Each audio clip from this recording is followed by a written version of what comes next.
신명기 1장 19절에서 33절까지의 말씀입니다. 서로를 향해서 예수님 때문에 행복하세요라고 인사하도록 하겠습니다. 예수님 때문에 행복한 새해 사실 수 있기를 바랍니다. 예수님 때문에 행복하시길 바랍니다. 사막이라고 하는 땅을 저도 가보지는 않았는데 광야라고 하는 곳을 한 12시간, 16시간 차를 타고 달려본 기억은 있습니다. 사막은요, 예측하기가 참 쉽지가 않은 곳이에요. 그래서 여전히 미지의 세계로 남아있는 곳이 사막이라고 할 수가 있죠. 사막엔 지도가 필요가 없습니다. 왜 그러냐면 사막에 부는 바람 때문에 지형이 수시로 바뀌는 거죠. 오늘 내가 사막을 가면서 이쪽에 커다란 모래 사막이 있다, 모래 언덕이 있다고 그려놓아도 그 다음날 딱 가서 보면 모래바람 때문에 그 언덕이 사라지고 없는 거예요. 오늘 만들어 놓은 지도를 가지고 내일 그 사막 땅을 가려고 하면 아무런 소용이 없는 겁니다. 그래서 여전히 미지로 남아있는 곳이 이 사막이라고 할 수가 있는 거죠. 삶도 때로는 사막처럼 예측하기가 어려울 때가 있습니다. 삶이라고 하는 것이 머릿속에 어느 정도 분명하게 내가 가야 될 길이 삶이 그려지고 명확하게 세워지면 좀 더 잘 갈 수 있을 것 같은데 그렇지 않다는 거죠. 그러다 보니까 겁을 먹을 때가 종종 있습니다. 안전하고 평안한 길을 가고 싶어 하는 것이 사람의 심리 아니겠습니까? 어렵고 힘든 길을 억지로 쫓아가는 사람은 없어요. 다 안전하고 평안하고 생명에 위협이 없는 곳, 그런 것을 쫓아가고 싶어 하는데 안전하지도 않고 평안도 보장도 안 되고 생명도 보장도 안 되는 그러한 곳이다라고 한다면 겁을 먹을 수밖에 없는 거죠. 이스라엘 백성도 우리가 똑같은 사람 아니었겠습니까? 그들도 똑같이 살아가는 삶 동안에 주어진 삶의 평안함과 안락함을 누리고 싶었을 거예요. 비록 광야를 가고 사막 땅을 건너간다 하더라도 이 모든 것들에 하나님이 함께 하시니까 평안함 가운데 지나기를 바랬던 거죠. 하지만 상황은 정반대로 돌아가고 있었습니다. 애굽에서 출애굽을 하고 난 뒤에 1년쯤 지나서 가나안 땅 근처에 와 있는 가데스 바네아라고 하는 그곳에 지금 머물러 있습니다. 이곳이 왜 중요하냐면요, 이곳이 이스라엘 백성들에게 있어서 가나안 땅에 들어갈 수 있느냐 못 들어가느냐가 결정되는 곳이 이 가데스 바네아라고 하는 지역이 있습니다. 이곳에서 하지 말아야 할 두 가지를 이스라엘 백성이 했어요. 첫 번째가 뭐냐면 가나안 땅에 정탐꾼을 보내는 일이었습니다. 모세가 좋다고 얘기했지만 사실은 그것이 아니었던 것 같아요. 또 한 가지로는 가나안 땅의 정탐을 40일 동안 했던 12명 중 10명이 가져온 그 가나안 땅에 대한 보고를 들은 이스라엘 백성들이 부정적 반응을 보였다는 것입니다. 22절에 가나안 땅에 보내잖아요. 왜 보냈을까 한번 생각을 해봤습니다. 1년쯤 지났으니까 수많은 하나님의 역사를 경험했던 그 민족 아니에요? 지금 이 순간도 하나님의 역사를 경험하고 있을 텐데 그 하나님이 우리에게 약속한 땅이라고 한다면 굳이 정탐꾼을 뽑아서 그곳에 보낼 필요가 있을까라는 생각이 들더라고요.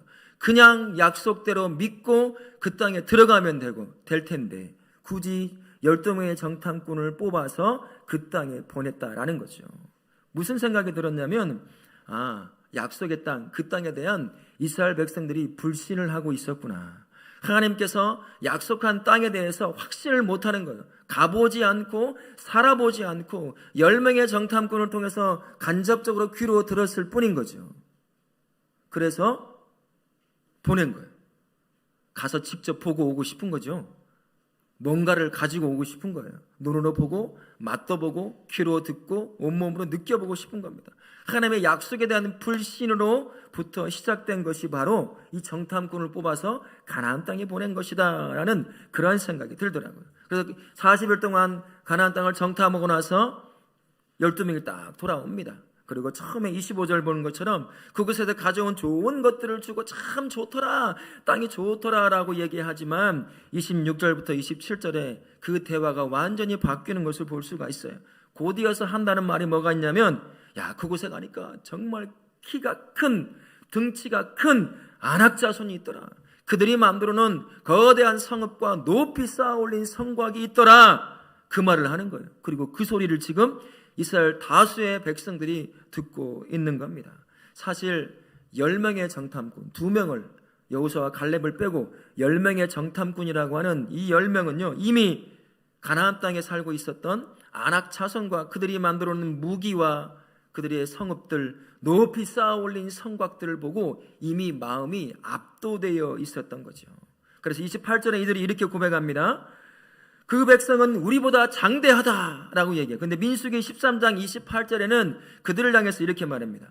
거주민은 강하다라고 이야기하고요. 또 한 가지로는 그 성읍은 크고 성곽은 하늘에 닿았다라고 이야기를 해요. 이 10명의 정탐꾼이요. 그러면 민수기 13장 28절에는 그 성읍을 두고 이렇게 말을 합니다. 성읍은 견고하고 심이 클 뿐 아니라 심이 견고하고 심이 크다고 얘기를 하는 거죠. 그리고 나서 아낙 자손이 그곳에 살더라.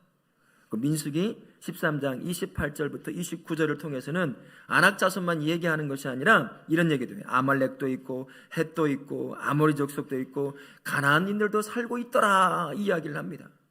정탐꾼, 특히 10명의 정탐꾼이 지금 얘기하고 싶은 거는요, 그들이 가지고 왔던 좋은 포도송이, 좋은 토실토실한 그러한 과일들과 그 땅에서 얻을 수 있는 산물을 두고 보여주면서 가나안 땅을 자랑하고 싶은 것이 아니었어요.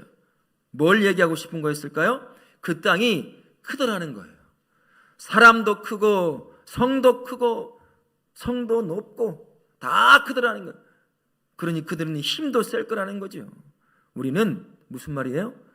쳐들어가 봐야 이길 수 없다는 거예요. 우리는 다 죽을 거다, 다 멸망할 거다, 그 얘기를 하고 있는 겁니다. 그래서 26절부터 28절에 보게 되면 가나안 땅에 올라가는 것을 거절을 해요. 안 갑니다, 못 가겠습니다 라고 이야기를 합니다. 가나안 땅을 향한 하나님께서 하신 약속에 대해서 불순종을 하고 있는 겁니다. 그러고 나서 하나님을 원망하고 모세를 원망하는 거죠. 그러고 나서 낙담을 하게 되는 겁니다. 그리고 마음이 무너져요. 다리에 힘이 풀어져서 그냥 주저앉는 겁니다. 야, 우리 다 죽었구나. 1년 동안 고생해서 온 것이 그곳에 사는 아낙 자손이 있다는데 그곳을 들어가라는 거냐? 우리 못 갑니다. 그래서 하나님께서 그들의 방향을 광야로 틀어버렸었어요. 40년 동안 이제 가나안 땅을 두고 가데스 바네를 시작으로 빙빙빙빙 돌기 시작을 합니다. 계속 돌아야 40년 동안 그런 인생을 살게 되는 거죠. 이를 두고 민수기 13장에서는 가나안 땅을 향한 이스라엘 백성들, 10 정탐꾼을 중심으로 한 이스라엘 백성들이 가나안 땅을 어떻게 여기고 있는지 한 단어로 딱 표현해 주는 것이 있어요. 민수기 13장 보게 되면 이렇게 기록됩니다. 이스라엘 자손 앞에서 그 정탐한 땅을 악평하여 이르되, 여러분 악평이라는 말이 무슨 의미일까요? 악한 복을 거예요. 이 악평이라는 단어에 또 다른 의미가 있는데 중상모략을 하는 것이, 하나님과 이스라엘 백성 사이에서 주신 약속의 땅을 부정적으로 얘기함으로 말미암아 하나님과 다른 이스라엘 백성들 사이를 이간질 시켜놓는 거예요. 우리 못 갑니다. 하나님 신뢰할 수 없네요. 그 큰 민족을 우리가 어떻게 이길 수 있겠습니까? 우리 다 죽어요. 들어가면 이렇게 여기게 만들어 놓은 거예요. 그게 바로 악평이라고 하는 단어입니다. 그러면서 민수기 13장 32절에 보게 되면 이렇게 기록이 되어 있어요. 그 거주민을 삼키는 땅이다. 그리고 13장 33절에서는 우리는 스스로 보기에도 메뚜기와 같다 이야기를 합니다. 거주민을 삼키는 땅이라고 하는 것은 사실 반대로 보면 그 땅이 비옥한 땅이라는 의미가 담겨져 있어요. 그 사막과도 같고 광야와도 같은 그 땅 중에서 가나안 땅이 상대적으로 굉장히 비옥했거든요. 물도 많고 풀도 많고 무언가를 할 수 있는 살기 참 좋은 땅이었단 말입니다. 그 시대에 그런 좋은 땅을 가만히 내버려 두겠어요? 누구나 차지하고 싶은 거예요. 그러니 그 지역은 항상 전쟁이 일어나는 지역이에요. 차지했어요. 지키려고 성도 쌓고 군사도 기르는 거, 무기도 만드는 거죠. 또 뺏으려고 더 큰 무기를 만들어 또 전쟁을 일으켜요. 무너뜨립니다. 또 차지하죠. 그것이 반복되는 곳, 그곳이 가나안 땅이에요. 그래서 거주민을 삼키는 땅이다라는 거예요. 우리가 들어가 봤자, 차지해 봤자 또 수많은 전쟁 앞에 우리는 다 죽어 없어질 겁니다. 그런 걱정을 하고 그렇게 겁을 먹고 있는 거예요. 그곳에는 아낙 자손이 있잖아요. 우리 들어가서 차지하지도 못하고 거대한 덩치를 가진 그들에게 우리 다 죽어버릴 거예요. 그들과 비교해 보니까 우리는 뭐라고 말해요? 메뚜기 같다고 얘기를 하는 거예요. 메뚜기가 뭔 소용이 있습니까? 여러분 메뚜기 볶아 먹어보셨어요? 맛있어요. 그것도 고소합니다. 그게 무슨 힘이 있겠어요? 그렇다는 거예요. 아무것도 할 수 없는 가장 연약한 존재라는 것입니다. 불신으로 시작된 가나안 정탐이 약속의 땅을 어떤 땅으로 만들었냐면 불신의 땅으로 만들어 버렸어요. 죽음의 땅으로 만들어 버렸습니다. 왜 약속의 땅을 불신의 땅이요 죽음의 땅으로 만들었을까요? 그 원인이 어디에 있을까요? 저도 그렇고 우리도 모두가 아마 비슷할 겁니다. 가보지도 않고 살아보지도 않은 그 땅에 대한 막연한 두려움이 있어요. 해보지도 않은 것, 가보지도 않은 그 땅에 대해서 아무런 제대로 확고한 정보가 없는 상태에 어딘가를 간다는 게 굉장히 큰 두려움을 가져오거든요. 이스라엘 백성들에게 약속의 땅을 불신의 땅이요 죽음의 땅으로 여기게 만들었던 건 가보고 살아보지 않은 그 땅이 주는 알 수 없음, 그것이 주는 두려움이 그들을 사로잡았던 겁니다. 1장 29절에서 하나님께서 여호와 하나님께서 모세에게 두 번 반복해서 비슷한 말을 반복하는 것이 있습니다. 무서워하지 말라, 두려워하지 말라라고 이야기를 하거든요. 성경 전체에 이 두 문장이 동시에 쓰여진 곳은 딱 두 군데가 있어요. 오늘 우리가 읽었던 신명기 1장 29절과 에스겔서 3장 9절 두 곳에 있습니다. 딱 두 곳에 있어요. 비슷한 상황에 놓여 있습니다. 비슷한 말로 무서워하지 말라, 두려워하지 말라, 이걸 똑같은 의미를 갖고 있는 것을 두 번이나 반복했다는 것은 어떤 의미를 담고 있을까요? 가나안 땅을 향한 이스라엘 백성들의 두려움이 그 깊이가 얼마나 깊었는지를 알려주는 거예요. 꼼짝달싹 못하고 있는 것을 보여주는 겁니다. 이스라엘 백성이 가나안 땅에 살고 있는 아낙 자손, 그들이 만들어놓은 무기, 그들이 만들어놓은 큰 성읍, 높이 쌓아 올린 성곽, 그것들에 의해서 그들의 마음의 두려움으로 완전히 사로잡히게 된 겁니다. 커다란 사람들, 커다란 건물들, 성곽들, 그것이요 지금까지 하나님의 역사 가운데 이끌어왔던 일련의 모든 삶을 다 잊어버리게 만들어버렸어요. 이스라엘의 마음에 극복할 수 없는 두려움이 그것만 딱 남아서 하나님을 원망하고 약속의 땅을 죽음의 땅으로 여기며 들어가지 않게 만든 것입니다. 두려움이라고 하는 이 감정이 작은 것처럼 보이지만요 강력한 힘을 가지고 있습니다. 한 나라를 패닉 상태에 빠지게 만들 수가 있어요. 어떤 힘이 가지고 있냐면 두려움이라는 감정은요 현실을 왜곡시키는 능력을 가지고 있습니다. 두려움에 딱 사로잡히면 내가 세워진 그 자리에서 이성적 판단을 못하게 만들어요. 생리학적으로 증명이 됩니다. 내가 두려움에 딱 사로잡히잖아요. 우리가 이성적 판단하는 뇌의 영역이 있어요. 이 이마 안쪽에 말려 들어간 전전두엽이라고 하는 곳이 있거든요. 그것이 마비가 돼요. 그래서 상황을 판단을 못해요. 왜 이런 일이 발생했지? 어떻게 피하면 될지? 이런 것들에 대한 생각을 못하는 거예요. 그리고 커지는 하나가 있습니다. 두려움을 만들어내는 대상, 그 상황, 그 사건이 실제보다 엄청나게 크게 보인다는 겁니다. 여러분 생각해 보세요. 아무리 사람이 커도 자신과 비교했을 때 자신이 메뚜기처럼 보이겠어요? 실제로 이 아낙 자손은 보통 사람들이 다 머리 하나 정도는 있었다 이런 얘기를 하거든요. 그런다고 하더라도 아무리 크다고 하더라도 스스로가 메뚜기가 될 수 있겠냐는 거예요. 두려움에 사로잡히니까 크게 봤던 것이 더 크게 보이는 거예요. 막 거인처럼 그렇게 보이는 겁니다. 성곽이 하늘에 닿을 수 있을까요? 그 당시에는 건축수도 발전이 안 된 때 아닙니까? 아무리 높이 쌓아 올려봐야 거기에요. 근데 성곽이 하늘에 닿았대요. 모든 게 크게 보이는 거예요. 두려움에 사로잡히니까 그 두려움을 유발시켰던 모든 것들이 다 크게 보여요. 아무것도 할 수 없는 존재가 되어버리게 되는 거죠. 두려움은 이렇게 현실을 왜곡시키는 능력을 가지고 있습니다. 또한 두려움이라고 하는 것은요 망각시키는 능력이 있습니다. 지금 열 정탐꾼이 이스라엘 백성들에게 다 보고하고 있습니다. 가나안 땅이 아낙 자손이 살고 그들이 세웠던 거대한 성읍과 높이 올라있는 성곽들이 있더라, 이 얘기를 하고 있는 이 시점조차도 하나님께서 역사하시는 역사를 경험하고 있는 현재입니다. 낮이라고 한다면 이들 앞에 무엇이 세워져 있었을까요? 구름 기둥이 눈으로 보여요. 밤이라고 한다면 뭐가 있을까요? 불기둥이 환하게 이스라엘 백성을 지켜내고 있어요. 그 상황에서조차도 가나안 땅, 약속을, 그 땅을 향하여 악평을 들어놓고 있어요. 하나님의 역사를 못 보는 겁니다. 지난 1년간의 삶, 그들은 한 번도 경험해보지 못한 하나님의 역사를 다 경험하고 왔어요. 우리도 못 본, 우리도 경험하지 못한. 그런데 머릿속이요, 텅 비는 거예요. 두려움에 딱 사로잡히잖아요. 보이지 않습니다. 기억나지 않아요. 오직 두려움을 유발시킨 그것만 크게 보이기 시작하는 거예요. 이스라엘 백성이 바로 그러한 것입니다. 이 순간 구름기둥도 불기둥도 어제까지 하나님의 놀라운 역사도 아무것도 보이지도 않고 기억나지도 않는 거예요. 그래서 곰곰이 한번 말씀을 준비하면서 생각해 봤어요. 왜 이스라엘 백성은 가나안 땅에 있는 아낙 자손이라는 소리를 들었을 때 정신줄을 놓고 이처럼 가나안 땅에 못 들어간다고 얘기를 할 수밖에 없었을까? 찾아보니까요, 우리도 그런 것처럼 우리도 전설이 있잖아요. 이 고대 사회에도 아낙 자손이나 네피림, 보통 사람보다 등치가 크고 키가 큰 사람들이 있잖아요. 그런 사람들에 대한 전설이 있더라고요. 신과 인간이 결합해서 태어난 존재다. 아니면 타락한 천사가 이 아낙 자손이다, 네피림이다 라고 하는 전설이 있었던 거예요.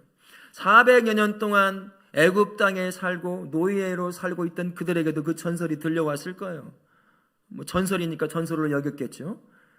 그래서 이런 사람들을 만나면 우리 다 죽겠구나, 우리도 막연하게 우리 귀신 만나면 무섭다 이런 말을 하는 것처럼 아마 그들도 그랬을 겁니다. 그래서 내면 깊숙이 그들에 대한 두려움이 깔려 있었던 거죠. 근데 바로 그 아낙 자손이 어디에 살고 있단 말을 들었어요? 지금 가나안 땅. 그 땅이 어떤 땅이에요? 하나님이 약속해서 주시겠다고 한 그 땅에 내가 전설로 들어왔던 그 아낙 자손이 그곳에 살고 있다는 거예요. 이 밑에 깔려있던 두려움이 수면으로 확 올라온 거예요. 10명의 정탐꾼이 완전히 두려움에 휩싸이게 된 겁니다. 그리고 그들의 입을 통해서 이스라엘 200만이 넘는 모든 백성들의 삶을, 마음을, 영혼을 두려움이 완전히 압도해 버린 겁니다. 그래서 가나안 땅에 들어가지 않겠다, 그렇게 되는 것이죠. 이스라엘이 겪었던 이 두려움이라고 하는 감정이요, 그때 이스라엘 백성들의 겪었던 감정만은 아니죠. 저와 우리도 똑같이 이러한 두려움이라고 하는 감정을 겪을 수가 있습니다.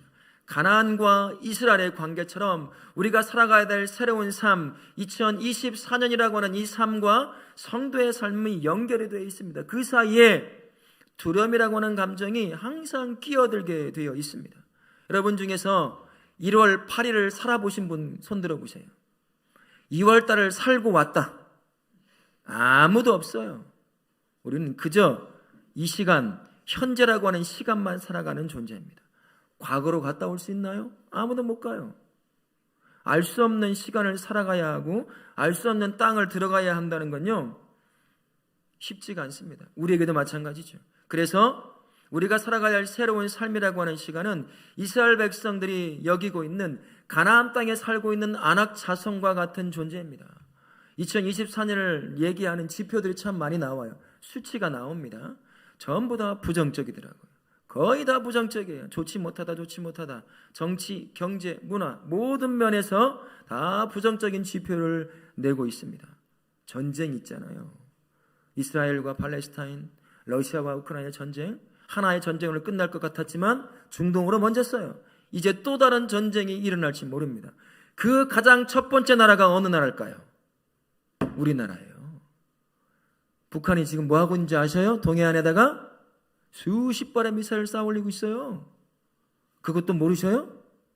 우리 땅이 가장 먼저 전쟁이 일어날 수 있는 땅이에요. 올해 전쟁이 일어날 수도 있어요. 여러분들이 모았던 재산 한순간에 아무런 소용이 없는 것이 돼버린 게 된다는 것이에요. 그게 올해라고 하는 시간입니다. 우리가 만나야 될 가나안 땅의 아낙 자손과 같은 존재들이 바로 우리가 살아가야 할 이 새해에 즐비하게 놓여 있어요. 여러분의 삶, 저의 삶, 여러분의 가정, 자녀, 직장 다 보장할 수 있나요? 건강 보장할 수 있습니까? 아무것도 없어요. 모든 삶에 언제든 가나안의 아낙 자손처럼 우리의 삶을 엄습해오는 두려움을 만들어낼 수 있는 수많은 문제들이 알 수 없는 내일이라고 하는 삶에 2024년이라고 하는 삶에 놓여 있다라는 것입니다. 그 안악 자손처럼 말이에요. 그래서 우리 안에 두려움을 유발시키게 되는 거죠. 근데 걱정 마세요. 우리 하나님이 어떠한 분이시죠? 우리를 사랑하시는 분이에요. 그 두려움을 느끼며 살 수밖에 없는 우리의 연약함을 너무나 잘 아시는 하나님께서 1장 29절에서 두려움에 떨고 있는 이스라엘 백성을 향해 뭐라고 말합니까? 무서워하지 말라, 두려워하지 말라 라고 얘기합니다. 야, 걱정 마, 이렇게 말씀하시는 게 아니죠. 어떻게 말씀하셔요? 명령하고 있어요. 무서워하지 말라, 두려워하지 말라. 우리 하나님의 말씀은 살아있는 능력이 있는 줄로 믿습니다. 하나님이 우리에게 말씀하시면요, 그 능력 있는 말씀이 두려움에 떨고 있는 이스라엘 백성을 잠잠케 하는 것처럼 우리의 삶도 똑같이 잠잠케 만듭니다.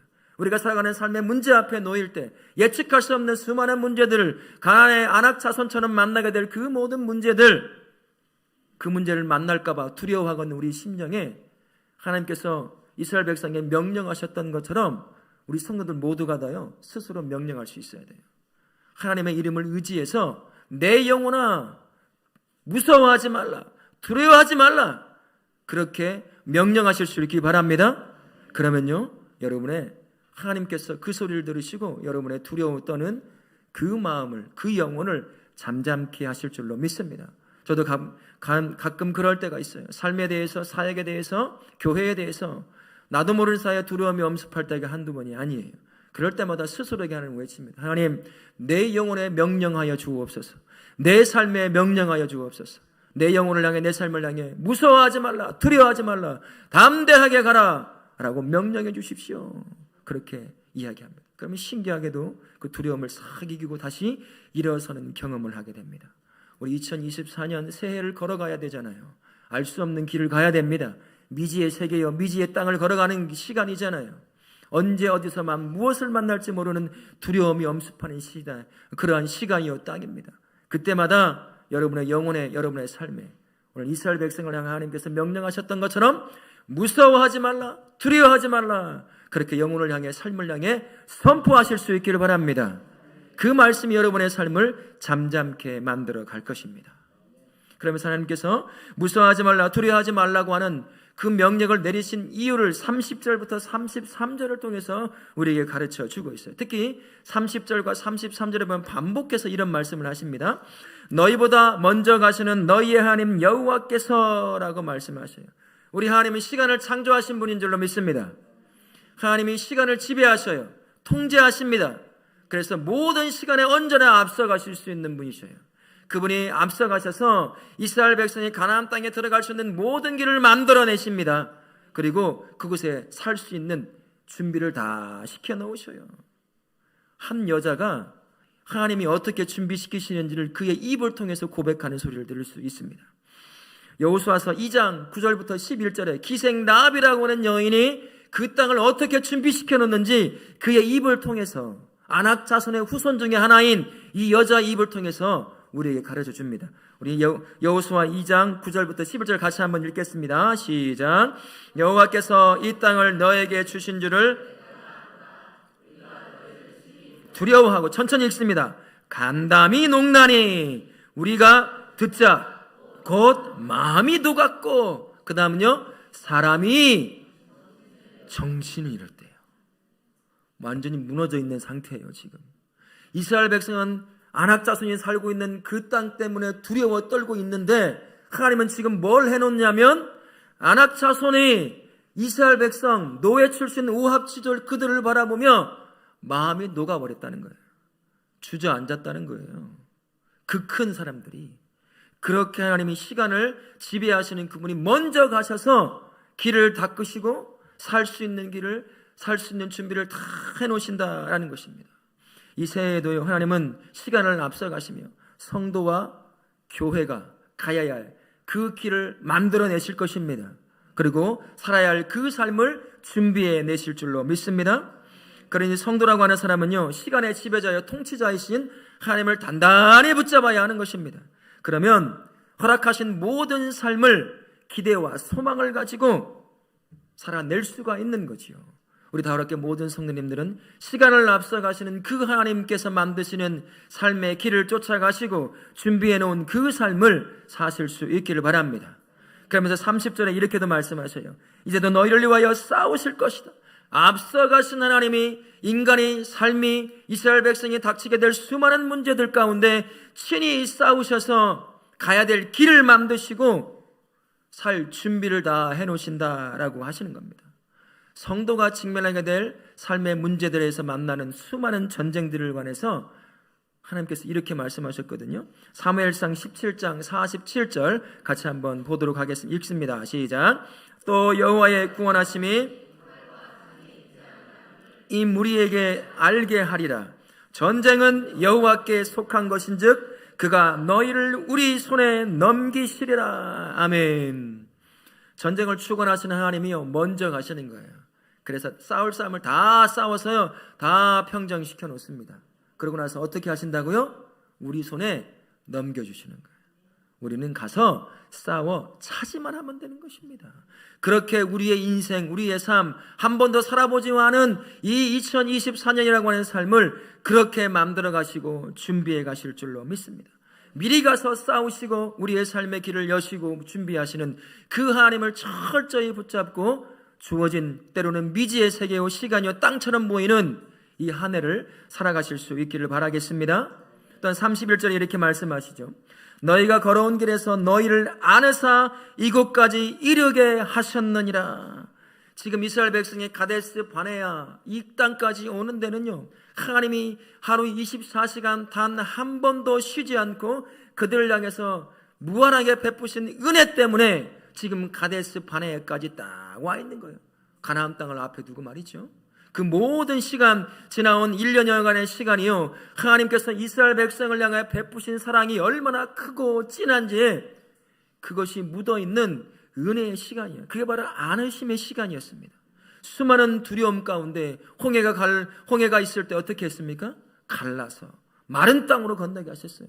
그렇게 모든 위험 가운데 마치 안으시듯 그들의 백성을 이스라엘 백성을 가데스 바네아 앞까지 끌고 오신 하나님, 그 하나님이 지금도 살아계신 우리의 하나님이신 줄로 믿습니다. 이스라엘을 출애굽시키고 가데스 바네아까지 끌어온 그 하나님이요 여전히 살아계셔서 지금 이 순간까지 우리를 안고 지금 이 자리에 오셨어요. 지난 2023년이라고 하는 삶 하나님이 안으셨기에 그리고 지금 이곳에 끌고 오셨기에 우리가 지금 이처럼 예배를 드리는 줄로 믿습니다. 안아주신다라고 하는 표현은요 다른 말로 하면 업어주신다는 표현이 있어요.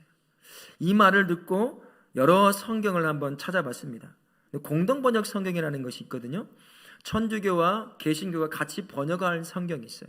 그 성경이 이 없다라고 하는 단어를 잘 넣어서 너무나 마음에 와닿게 표현한 부분이 있더라고요. 우리 1장 31절을 공동번역 성경으로 한번 같이 읽어보도록 하겠습니다. 시작. 사람이 마치 제 아들을 업고 다니듯 너희가 이곳에 다다를 때까지 걸어온 모든 길에서 줄곧 너희를 업고 다니시는 것을 광야에서 보았는데. 여러분 누구를 업습니까? 힘세고 능력 있는 사람을 업고 다니나요? 누구를 업죠? 내 자식. 내가 돕지 않으면 업지 않으면 살 수 없는 자식, 그 연약한 자식을 업는 거예요. 마치 하나님께서 1년이라고 하는 광야와 사막과 같은 그곳을 지날 때 사랑하는 아비가 자식을 업고 가는 것처럼 그렇게 이스라엘 백성을 업고 왔다는 거예요. 그 업으시는 하나님 지금도 살아계신 우리 하나님이십니다. 지난 2023년을 업고 우리를 인도하셨던 것처럼 또 미지의 세계처럼 우리에게 주어진 미지의 땅처럼 우리에게 주어진 2024년이라고 하는 이 시간을 또다시 우리를 업고 가실 줄로 믿습니다. 그러니 우리가 두려움에 사로잡힐 필요가 없어요. 모르지만 가보지 않아서 살아보지 않아서 정확하게 어떤 땅인지 모르지만 그러나 우리 전능하신 하나님이 나를 업고 가신다고 한다면 그 모든 문제 앞에 우리는 거뜬히 살아낼 줄로 믿습니다. 또한 33절에 이렇게도 말씀하시더라고요. 장막 칠 곳을 찾으시고 밤에는 불로 낮에는 구름으로 너희가 갈 길을 지시하신 자시다라고 말씀을 하십니다. 쉴 곳도 없고 안식을 누릴 곳도 없는 사막과 광야의 그 땅에서요, 유일한 안식처가 되시는 분이 있었죠. 낮에는 구름 기둥으로, 밤에는 불 기둥으로 누구도 침범해 오지 못하게, 너무나 뜨겁지 않게, 너무나 춥지 않게 가장 안전함 가운데 살 수 있도록 인도하시는 분이 계셔요. 그게 누구예요? 하나님이십니다. 우리에게 비록 알지 못하는 미지의 땅과 시간이라고 하는 이 시간, 2024년을 살아야 하지만 그 가운데 그때마다 우리를 쉬게 하시고 안식을 누리게 하실 것입니다. 우리 하나님은요, 언제나 그곳에 세워져 있는 도피성과 같은 분이셔요. 그분에게 언제든 뛰어가 숨으면 우리에게 안식을 주십니다. 평안함을 주셔. 누구도 해하지 못하게 지켜내시는 분이라는 것입니다. 알지 못해 가는 그 길요, 방향 잡기 쉬울까요? 사막 한복판에서 방향을 잡기가 쉬울까요? 쉽지 않아요. 우리도 마찬가지 아닙니까? 생각해 보세요. 지난 어떤 우리 아이들은 5년, 7년 살아가는 분도 있고, 저 같은 거는 50년을 살아왔어요. 누구는 60년을 살아오고 70년을 살아온 분들도 계세요. 그러면 그만한 삶의 경험이 쌓이면 새로운 삶이 주어져도, 새로운 해가 와도 그냥 거뜬히 살아낼 수 있어야 하는 거 아닙니까? 근데 어떠한가요? 맨날 긴장하고 기회만 되면 실수하며 살아가는 게 우리 삶 아니에요? 그만한 인생의 삶의 경험이 쌓였으면 다 알아야 되는 거 아니냐고요. 실수도 없이 잘 살아야 하잖아요. 근데 어때요? 매일같이 긴장해요. 내일 또 뭔 일이 벌어질지 몰라요. 애한테 전화가 오고, 학교에서 전화 한번 오세요. 전화 한번 와보세요. 이 녀석이 또 뭔 짓거리를 했나 부터 해서 다 문제. 직장의 상사가 나를 불러 갑자기 그만두라고 하는 거 아닐까? 별 것이 다 만들어지는 시간, 긴장의 연속으로 하는 거죠. 그게 우리가 살아갈 삶입니다. 지난 시간 계속 살아와 경험했음에도 불구하고 여전히 긴장하고, 여전히 두려워하고, 여전히 겁먹는 것, 그게 살아보지 않은 삶, 내일이라고 하는 삶을 살아가는 삶이 겪을 수밖에 없는 그러한 삶이라고 할 수가 있습니다. 그러한 삶에 우리 하나님께서 가야 될 길을 보여주십니다. 그분을 바라보고요, 쫓아가면 길이 보여지기 시작하는 거예요. 가야 될 곳이 보이기 시작하는 것입니다. 이스라엘 백성이 그렇게 1년 동안 이끌어 오신 하나님, 2024년이라고 하는 미지의 땅이요 시간을 살아가야 될 저와 우리에게도 똑같이 역사하시는 하나님이십니다. 그분이요, 때로는 지쳐있는 우리에게 그분 앞에 나와 눈물을 흘리며 기도할 때 우리를 위로해 주시고 안식을 주실 수 있습니다. 때로는 어떻게 해야 될지 모를 때, 도대체 이런 문제들 앞에 내가 무엇을 해야 될지 모를 때, 기도하며 하나님 앞에 마음을 토로할 때 그 길을 여시는 하나님, 인도하시는 하나님, 그 하나님이 이스라엘을 이끌었던 하나님, 지금도 똑같이 살아서 우리의 삶을 인도해 가실 줄로 믿습니다. 미지의 땅과 시간을 간다는 건요, 긴장의 연속이죠. 실수도 많습니다. 삶의 방향도 잡기가 참 힘들어요. 그럼에도 불구하고 우리 사랑하는 하나님께서 함께 하신다고 한다면 언제나 안식을 누릴 수가 있습니다. 그리고 그분이 이끌어가는 그 삶의 방향을 잡아갈 수가 있는 거예요. 그래서 우리는요, 삶의 시선과 영혼의 시선을 하나님이신 예수님께 딱 고정을 시켜야 돼요. 그래야 내가 알지 못하는 삶의 길을 걸어갈 때 방향을 제대로 잡을 수가 있어요. 놓치지 않을 수가 있는 겁니다. 돈만 바라보고 그 이 땅의 것만 바라보고 쫓아가면 반드시 올 한 해 여러분 길을 잃습니다. 두려움에 사로잡혀 또 가슴 치며 울며 불며 하는 역사들이 일어나기 시작한다는 것이죠. 여러분의 인생의 시선, 영혼의 시선을 다른 것이 아니라 우리 하나님께 온전히 고정시키실 수 있기 바랍니다. 그분을 바라보고 가면요, 길이 보이고 그분이 인도하심이 이끌림을 받을 수 있을 줄로 믿습니다.